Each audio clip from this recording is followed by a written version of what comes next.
The footsteps that had prompted Lucia and her friends, and not friends, to cower among dusty, caved-in cardboard boxes in a dark, musty storeroom were unlike any footsteps Lucia had heard before. Measured and steady, the steps hit the hallway's linoleum flooring with a bizarre combination of grace and heaviness. The steps were precise taps, barely touching the floor before moving on.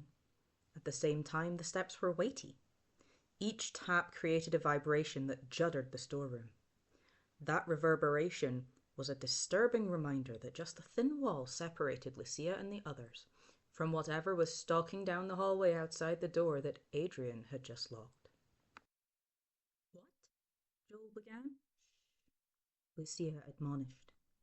Joel glared at Lucia, but he closed his mouth. He pressed his full lips together so hard they lost colour. Putting his massive shoulders back and puffing up his chest, Joel made an attempt at swag, but his pale lips, wide eyes, and filthy bright purple and yellow t-shirt made it impossible for him to even approximate stylish confidence. He swallowed hard, and his pronounced Adam's apple bobbed up and down. Lucia returned her attention to the footsteps. Like Joel and the others, she faced the door. She stiffened as the footsteps' cadence slowed, just a few feet from the storeroom door. Adrian silently widened his stance and pressed his back hard against the door. He braced his hands against the door's scarred red metal. Just as silently, using the light on his feet talents that made him a great cheerleader, Nick stepped over to join Adrian. He, too, pressed his hands against the door. His triceps muscles bulged. Clearly, Adrian and Nick were as unwilling to face whatever was outside the storeroom as Lucia was. Glancing at the others, Lucia realized her unease was shared by everyone. Hope, who usually looked perky and pristine in any situation, was disheveled and smudged. Her big eyes nearly consumed her pale face. She clutched at her friend Kelly, whose brows were bunched over her pretty slanted eyes. Not bothering with posturing like his buddy Joel, Wade was backed against a stack of boxes. His broad shoulders were curled inward, and his head was tucked like he was bracing for a tackle. As a quarterback who'd endured dozens of sacks, he had the posture down. Lucia couldn't see the last of their group, Jace, because he stood behind her, but she could feel his staccato breaths falling against the kinky curls on top of her head. She could smell his breath, too. The funnel cake he'd eaten at the carnival had left a sickly sweet residue that had been soured by his fear. Carnival. How long ago had they left its bright lights and cheery music? Just a couple hours, Lucia thought. It seemed like days. The footsteps stopped completely, right outside the door. Everyone held their breaths. The already barely there light in the storage room blinked out. Blackness engulfed them. Behind Lucia, Jace gasped. Lucia winced at the sound. She stared hard into the darkness, listening for even a hint of movement outside the door. 1 second. 2 seconds. 3 seconds. The dim light returned. It was flickering, but it stayed on. Lucia realized she was still counting seconds, and she stopped. The counting somehow made the terror grow, and knowing how many seconds were passing wasn't going to stop whatever was about to happen. As soon as Lucia stopped counting, the footsteps started up again. The taps were wrapped in 3 other nerve-wracking sounds. Each tap came with a hiss, a metallic creak, and a grating rasp. Lucia didn't even want to try to imagine what could make that kind of sound. She could tell by the others' taut expressions that they felt the same way. Trying not to count, and failing, Lucia started up again and got to 27 before Adrian removed his hands from the door. Nick followed suit. Everyone remained deathly quiet for another full minute. Then Adrian carefully walked away from the door. Lucia noticed that the storage room light was steady again. Dim, but steady. Motioning for the others to follow him, Adrian stepped behind 2 stacks of boxes. The stacks were set apart from at least a dozen similar stacks. Most of the boxes were sealed, but the ones that were open revealed colourful paper cups and plates, pizza pans and boxes, and small toys, probably intended as prizes for the arcade games. All the boxes were sagging as if deflated by years of moisture, but they felt dry now. In fact, they were almost brittle. As Lucia brushed against a flapping box lid, it crackled like a dried leaf. Adrian led the group through the maze of boxes, their feet smudging the dust that covered the black and white checkered floor, their steps occasionally scattering the husks of dead flies and cockroaches. Lucia hoped the cockroaches came after the pizzeria closed. The dust filled the air with a grittiness that smelled vaguely like stale bread, and it was drying out Lucia's mouth and nose. When they reached the back corner of the storage room, Adrian turned and faced them. "We need to find a way out of here," he whispered. "You think?" Joel said at full volume. Everyone hissed at him. Joel held up his oversized, rubbery-looking hands in surrender. He shrugged and tried the swag thing again. It wasn't any more successful than his first attempt. "We already looked for a way out, Adrian," Hope protested. She pressed against his side. Adrian put his arm around her. "I know, babe, but we weren't careful about it. We were a little... panicked?" Jace suggested. "Hit or miss," Adrian said. "I think we could be more thorough."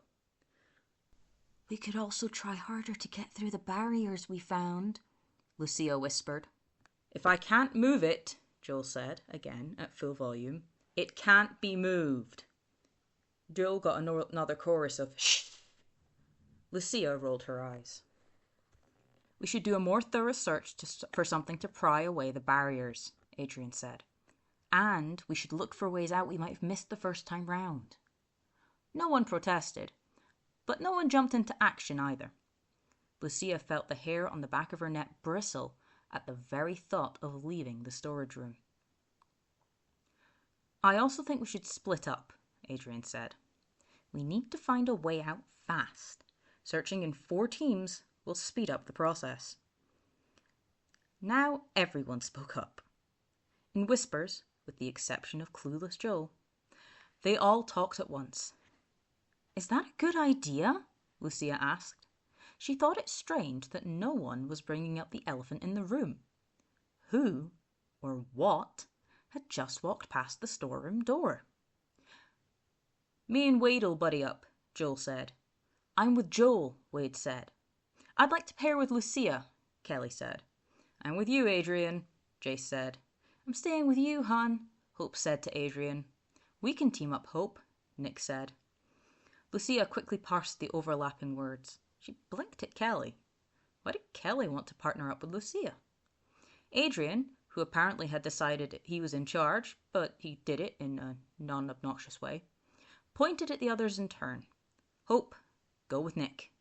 You two are used to working together as a team." Hope's face crumpled for a nanosecond. Then she smiled at Nick. She and Nick were the heads of the school's cheerleading squad. They did work well together. She nodded. "Jace and I will pair up," Adrian continued. "Lucia, are you good with Kelly?" "Sure." Lucia was actually happy to be paired with Kelly. She'd always wanted to get to know the girl better, and she was sure Kelly would be more useful in a crisis than Jace would be. If Adrian hadn't chosen Jace to partner with, Jace, as Lucia's date, would have wanted to be with Lucia. "And Joel's with Wade," Adrian finished. The 2 overgrown boys nodded. "Okay," Adrian said. "Let's make a plan. Jace, can I have your tablet and a pen?" For the next several minutes, the group argued over creating a map of the abandoned restaurant they were trapped in. Even though they'd been together when they raced around the place trying to find a way out, they disagreed on which rooms were where.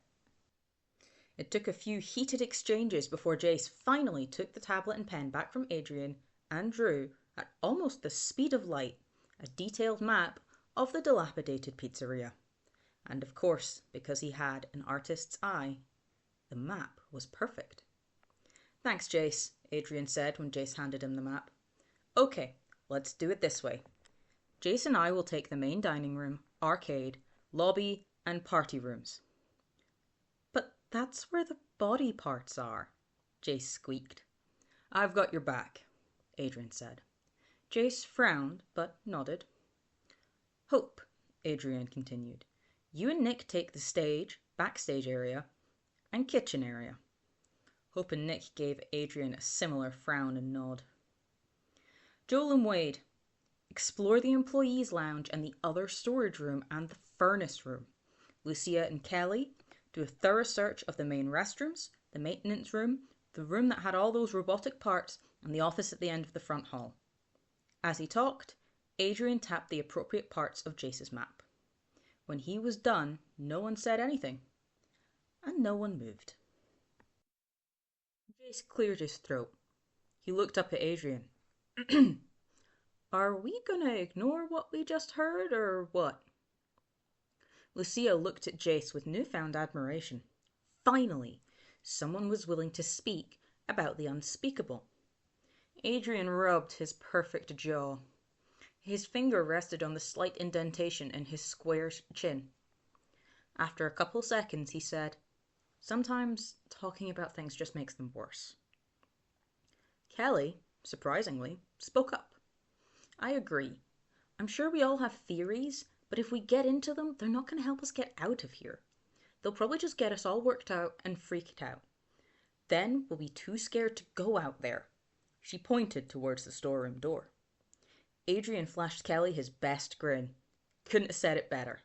And the reason I think pairing off is the best thing to do is because a pair can move around more stealthily than a group of 8. It goes without saying that we all need to stay alert for whatever we heard." When they'd hesitantly opened the storage room door, Lucia had exhaled in unison with the others when they found the hallway empty. Without discussing it, they all split into their assigned pairs. Even Joel appeared to understand the need for silence as he and Wade crossed the hallway and headed towards the employees' lounge. A few feet back from the dining hall room, Nick and Hope paused by one of the 2 swinging doors leading in and out of the kitchen. Hope blew a kiss to Adrian, and then she and Nick slipped into the kitchen. Hope's face was taut, her brave smile strained. Nick's expression was blank, focused. Adrian, Jace, Kelly, and Lucia went further down the hall, headed towards the dining room. Every step they took through the dimly lit hallway raised Lucia's blood pressure a little bit higher. Her brain was replaying in disturbing technicolor all the body parts they'd found in that room. Every cell in Lucia's body was trying to get her to turn around and point her in any direction but the direction they were going. But she overrode her wisdom and pushed on. Once they reached the shadowy, cluttered dining room, however, Lucia was happy to do her group's bidding. They urged her to pick up the pace, and she took off at a jog towards the archway leading to the lobby. Kelly apparently agreed that the dining room wasn't the place to be. She trotted alongside Lucia as they weaved around broken tables and chairs and the inexplicable piles of broken robotic endoskeletons. They were both careful to avoid the areas they knew held decaying body parts. When they eventually reached the red and yellow walled entrance to the restaurant, they paused. Glancing around the lobby to be sure it was empty, thankfully it was, they turned in unison and looked down the main hallway, which ran towards the end of the building opposite the dining room and arcade. Lucia and the others had been so out of their mind with the shock of finding the body parts when they'd run down this hall towards the glowing red exit sign, Lucia had barely registered her surroundings. Now Lucia was more alert, more aware of what was nearby. So she noted the faded, peeling posters that lined the hall's red walls. Kelly leaned towards Lucia and whispered in Lucia's ear, "Those were the original animatronic characters, right?" Lucia gazed at the posters, which depicted a top-hat-wearing brown bear, a blue bunny cradling a guitar, a bright yellow chick holding a toothy cupcake poised on a plate, and a pirate fox sporting a black eye patch and a hook in place of one hand. Lucia nodded. Together, she and Kelly took a tentative step down the hall. Both of them looked left and right constantly. They threw in frequent glances over their shoulders too. Lucia was thankful that her partner was as diligently vigilant as Lucia was. Like all the other areas of the restaurant, the hallway was lit, but the light wasn't bright.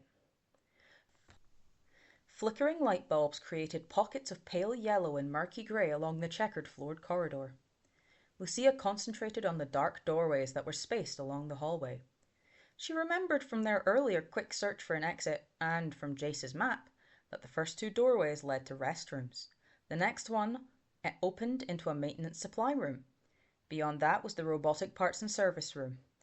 And at the end of the hall, just before the exit that was completely blocked by concrete blocks and heavy metal endoskeletons, a small office sat shrouded in murky half-light. "Restrooms first?"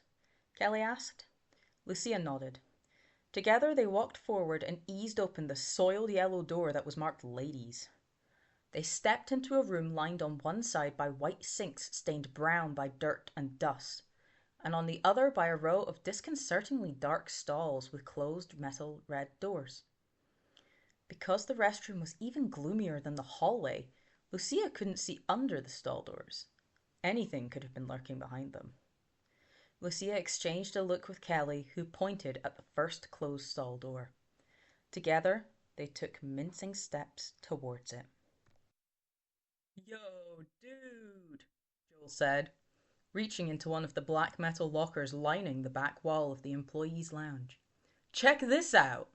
He held up something small and rectangular. "It's a pager. How's that for a blast from the past?" Wade, who had been trying to loosen a vent cover on the other side of the room, lifted his head and scowled at his friend. "Could you keep it down?" he scolded in a loud whisper. Joe grumbled and flipped closed the locker he'd been rifling through. The metallic slap echoed through the room. Wade cringed and shook his head. Wade and Joel had been friends for 2 years, since they both got on the varsity football team. Sometimes, though, Wade wasn't so sure friends was the right word to describe their relationship. The truth is, they didn't have a lot in common. Football was pretty much it. But that didn't stop them from hanging out together all the time. Once in a great while, usually when he was feeling sorry for himself because his dad had smacked him around, Wade was willing to admit that he and Joel spent all their time together because neither of them had any other real friends. Most of the time, though, Wade just pretended he chose Joel as his best buddy.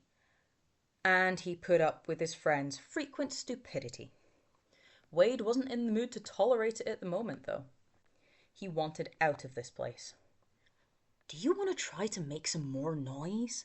Wade flung at Joel. "Maybe we can get whatever was out in the hallway to come and face off with us." Joel jutted out his chest. "Think we can't take him?"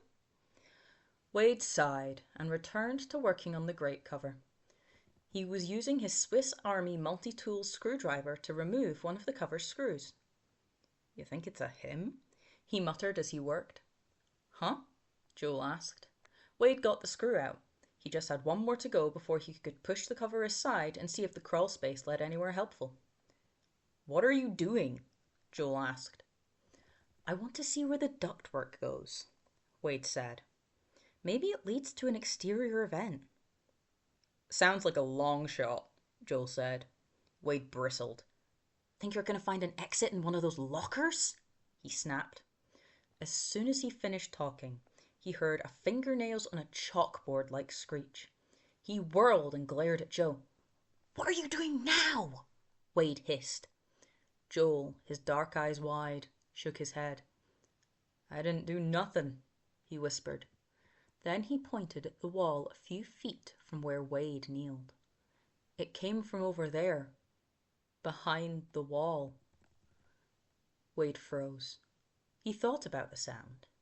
Joel was right. It hadn't come from behind Wade. It had come from...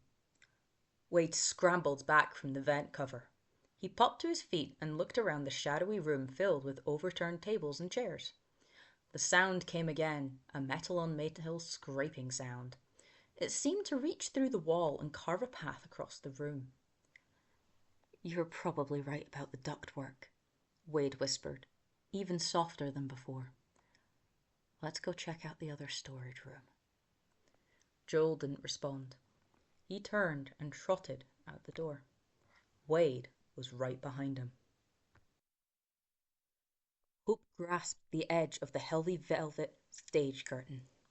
Its surface felt fuzzy and disconcertingly crusty against her fingers.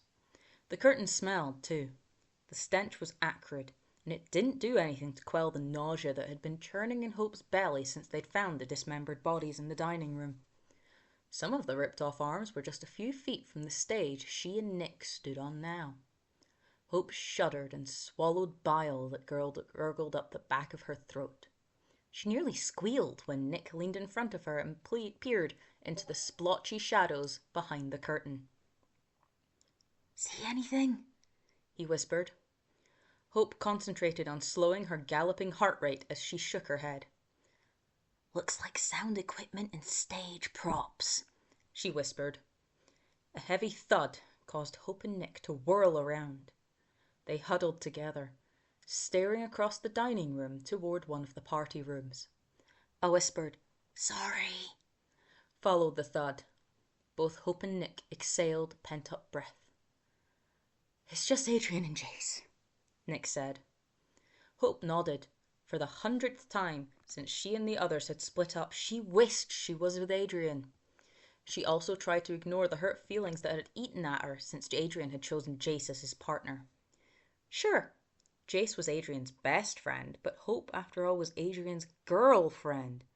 Didn't girlfriend trump best friend? Hope's rational side understood that Adrian's instinct was to look out for a smaller, weaker friend.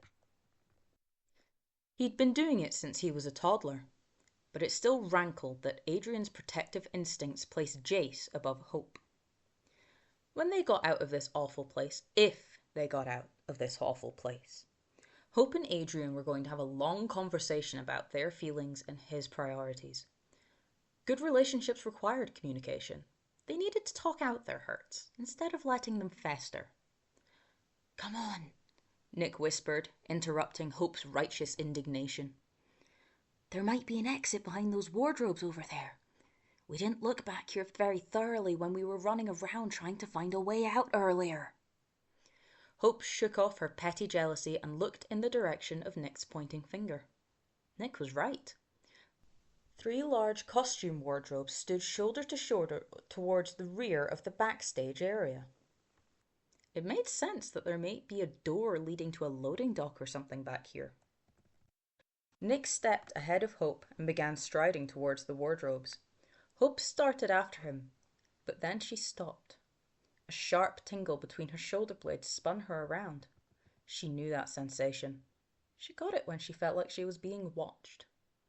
Hope scanned the detritus littering the dining room floor.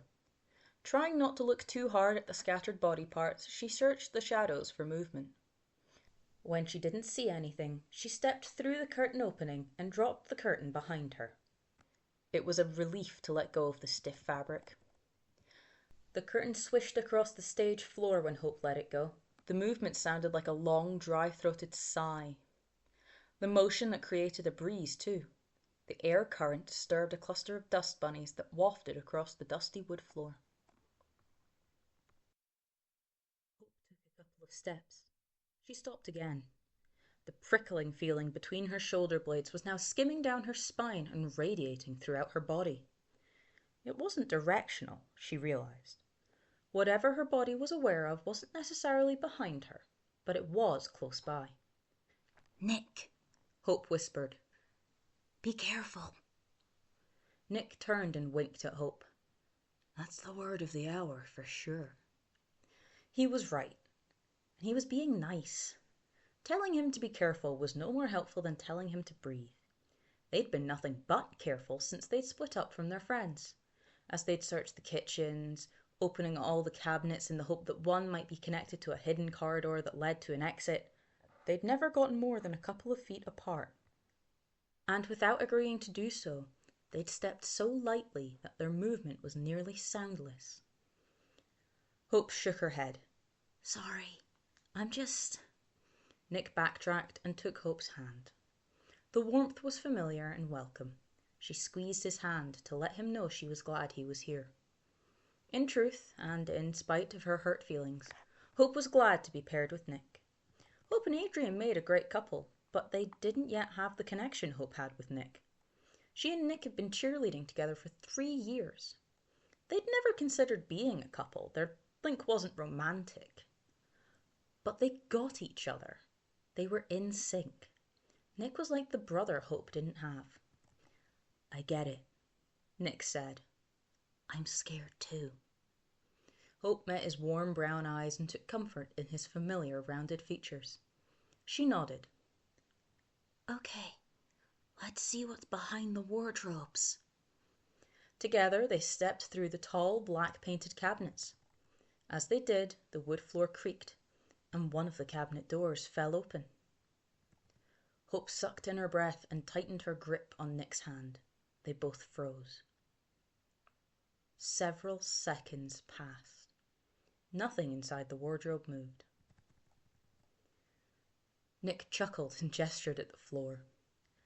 "The boards are warped," he whispered. "The wardrobe doors are probably warped too. Our weight jostled the wardrobe is all." Hope nodded. The pins and needles poking at her nervous system got more insistent. She turned in a full circle and searched the nooks and crannies beyond the stage props. She saw nothing that looked threatening. Nick let go of Hope's hand. "Wow," he breathed. "Look at these." Nick strode towards the open wardrobe and flung the door all the way back. This backstage room was poorly lit. The pale yellow glow from half-dead stage lights high up on the wall ahead of them was spluttering as if the beams were coming from candles instead of old incandescent bulbs. Even in the uneven illumination, though, the light easily reached into the wardrobe and revealed a cluster of bright animal costumes. Nick reached out and touched the blue bunny ear. He flicked it aside. "Whoa, this is a deep wardrobe." He leaned in farther. "I think it might have a back door. Maybe there's a secret passageway or something." Jace resisted the urge to grab on to Adrian's belt loop as he followed his friend through the hulking maze of dirty, battered arcade games. Jace was mere inches from Adrian as he matched Adrian's pace, step for step, along the narrow aisle between a row of pinball machines and the backside of a phalanx of skee-ball games. Jace's stride was so in tandem with Adrian's that their progress created what sounded like just one set of footsteps, a hushed rhythm of cautious footfalls. Jace had been dogging Adrian at this stuck-to-you distance ever since they'd crossed the dining room to start their search in one of the party rooms.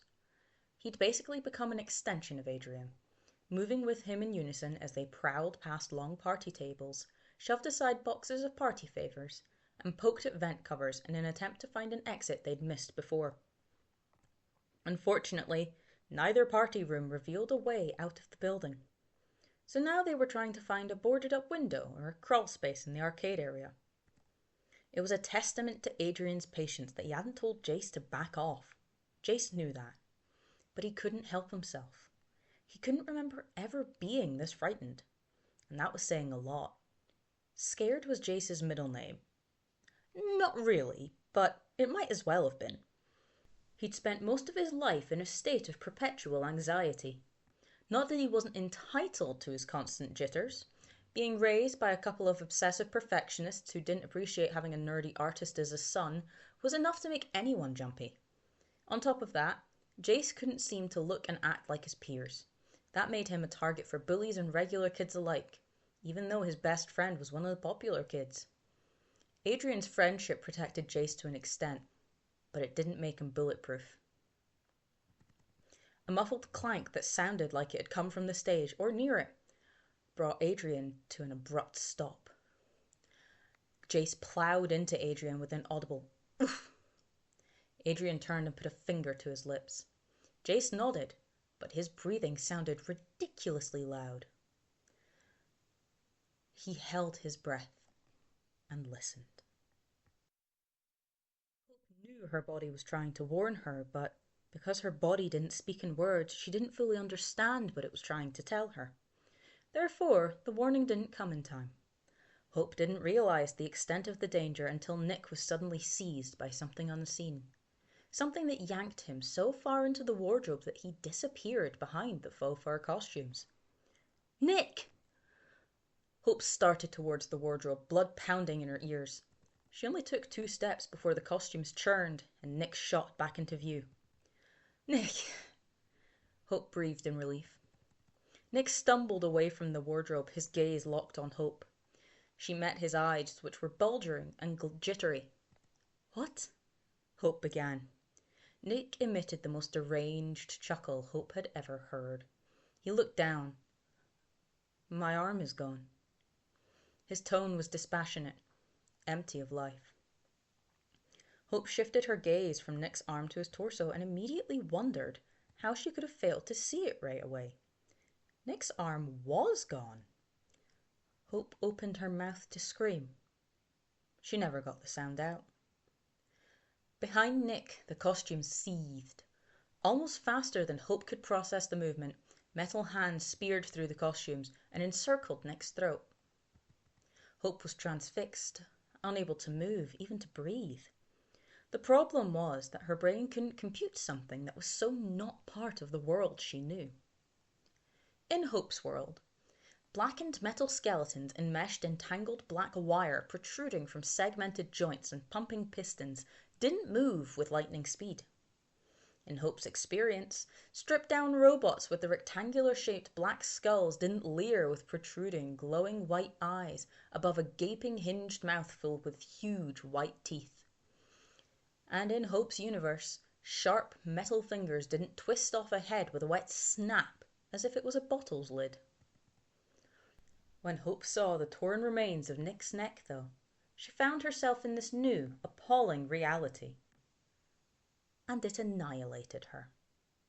For several seconds, Hope could do nothing but stare into the stark black pupils gleaming in the middle of the robot's swollen eyes.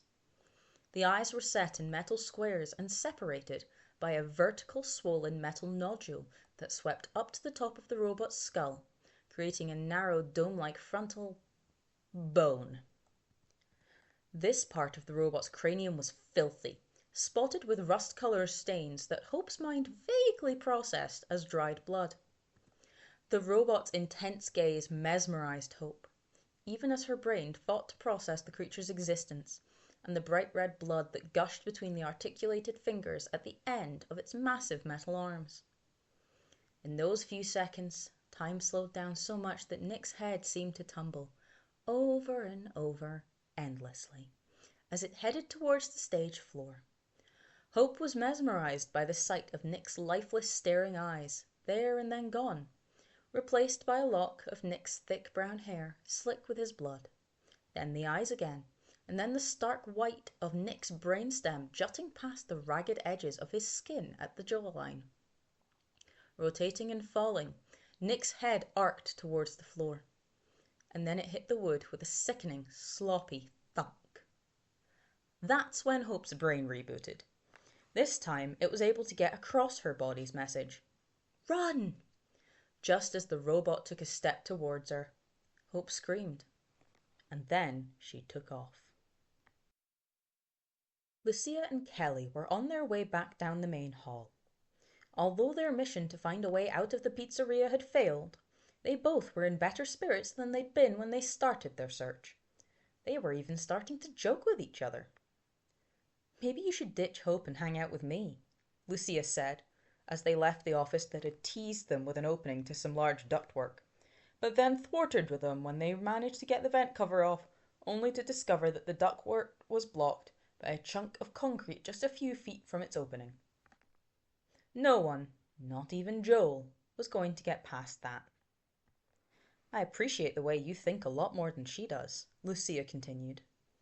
Lucia's comment was fueled by Kelly's admission near the start of their search that she wanted to pair with Lucia because she admired Lucia's individuality and confidence. Kelly laughed. Her laugh was deep and resonant, similar to her voice. Away from the others, Kelly's voice was stronger, more assertive. You might be right, Kelly said. Who knew so much braininess was hidden under all that hair? She playfully flicked a couple of Lucia's curls. Lucia grinned, and she didn't resist when Kelly took her arm as if they'd been besties forever. It was the fear, Lucia knew. They'd been bonding because they were facing a terrifying situation together. And now they were joking because of the relief. They'd scoured their assigned area, missing not even a single square inch. And they were still alive. Again, they hadn't found a way out, but Lucia figured that being in one piece in a derelict restaurant filled with decomposing body parts and inhabited by something that had decidedly threatening footsteps was a victory worth appreciating. Maybe, Lucia began. Hope's shrill shriek cut off Lucia's words. The sound rippled through the restaurant in undulating waves. Kelly gripped Lucia's arm so hard that her fingernails dug into Lucia's skin. Lucia and Kelly exchanged a glance and darted down the hall. The sound was coming from the dining room. Kelly and Lucia pounded in that direction. In just seconds, Kelly and Lucia skidded through the archway to the dining room. But they didn't get any faster. "Run!" Hope screamed as she careened towards them. Waving her arms toward the hallway Lucia and Kelly had just come down. Hope yelled, "Go! Go!" Lucia and Kelly didn't balk. Immediately, they turned and retraced their steps. Hope caught up with them, and they all ran together. Out the corner of her eye, Lucia saw Adrian and Jace tear out of the arcade. They galloped towards the archway. "What is it?" Adrian called out as they came. Hope didn't answer. She just raced, pell-mell, any vestige of her cheerleading grace gone, down the hall. Everyone else followed her.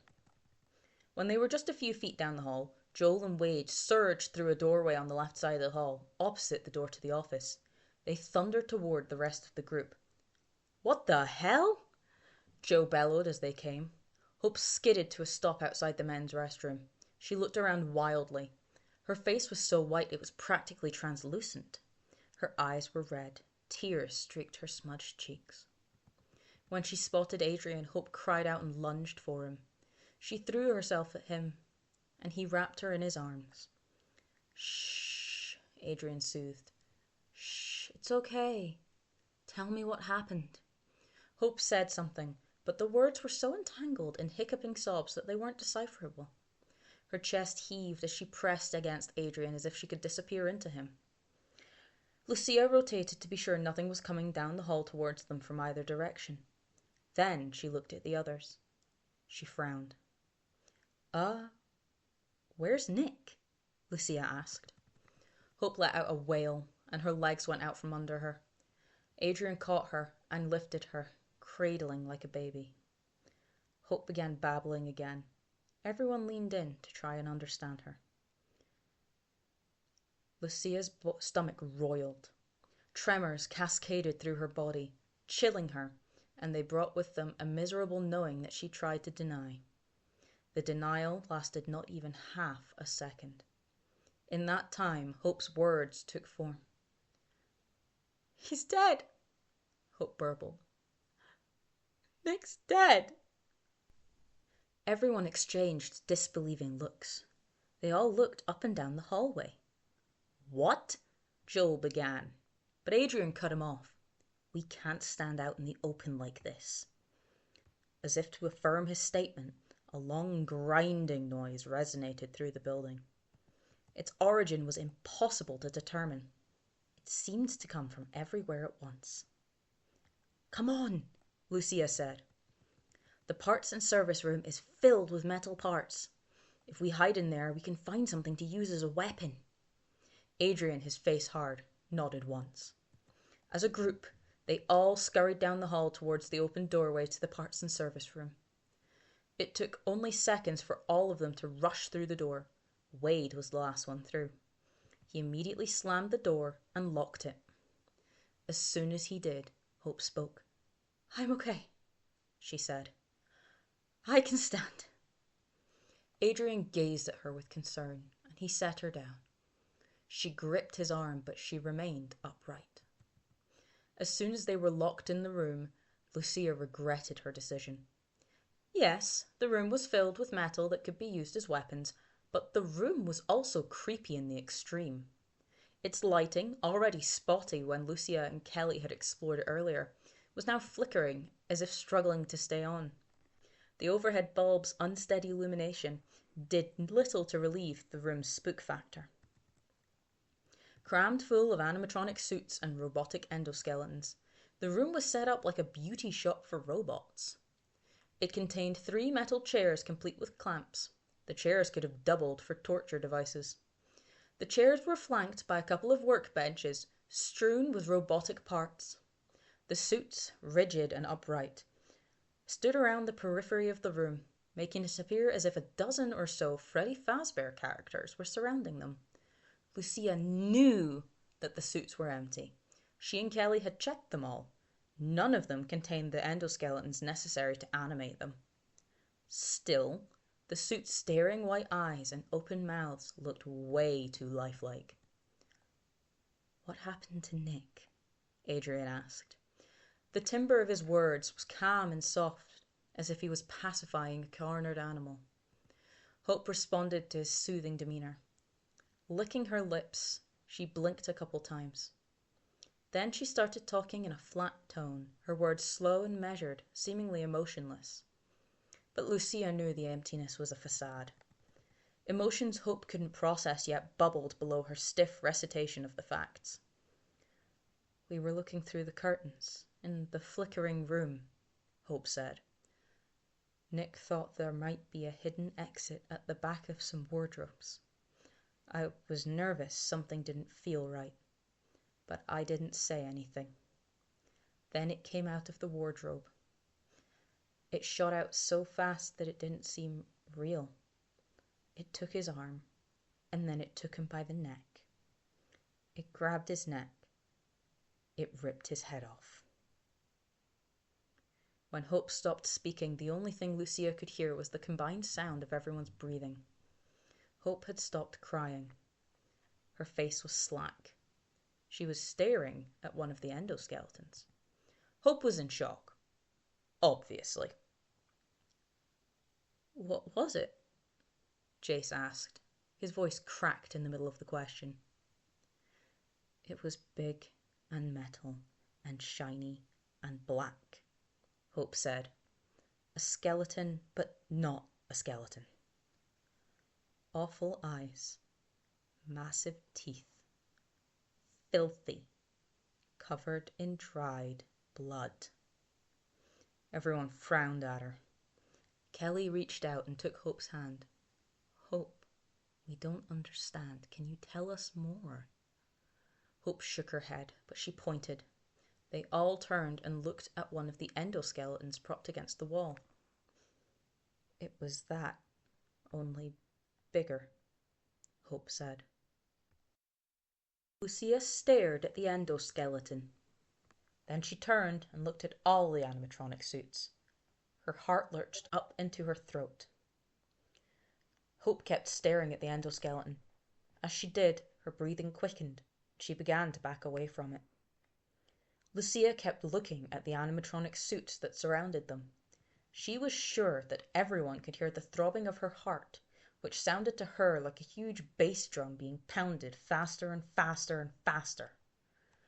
When Kelly and Lucia had searched this room, the animatronic suits had been empty. But how long had they all been in the hallway? They'd been so concerned about Hope, so stupefied by her story. Lucia had no idea how much time had passed. Hope licked her lips so she could get out the idea that had formed horribly in her mind. "What if," she began, "an endoskeleton could get into costumes like this?" She gestured at the animatronic suits. Everyone turned and looked at the dusty characters. Lucia's gaze shifted to each one in turn. She studied a goofy critter dressed in green overalls, a sly-looking orange cat, and a huge grey dog with purple poodle-like scruff on top of its head and around its neck, wrists, and ankles. Next to the poodle-like dog, and behind Hope, was another dog, its lolling tongue giving it a friendly look in spite of its spiked collar. As Lucia studied it, the dog moved, and the already struggling light bulbs gave out. Hope squealed as soon as the room went black. One of the guys grunted. Then the lights were on. They were still weak, unstable, but they were on. In the moment the lights came on, in that fraction of a second, the floppy-eared dog stepped forward, and its arms came up. It grabbed Hope's biceps just as Lucia cried, "Look out!" Lucia's warning was worthless.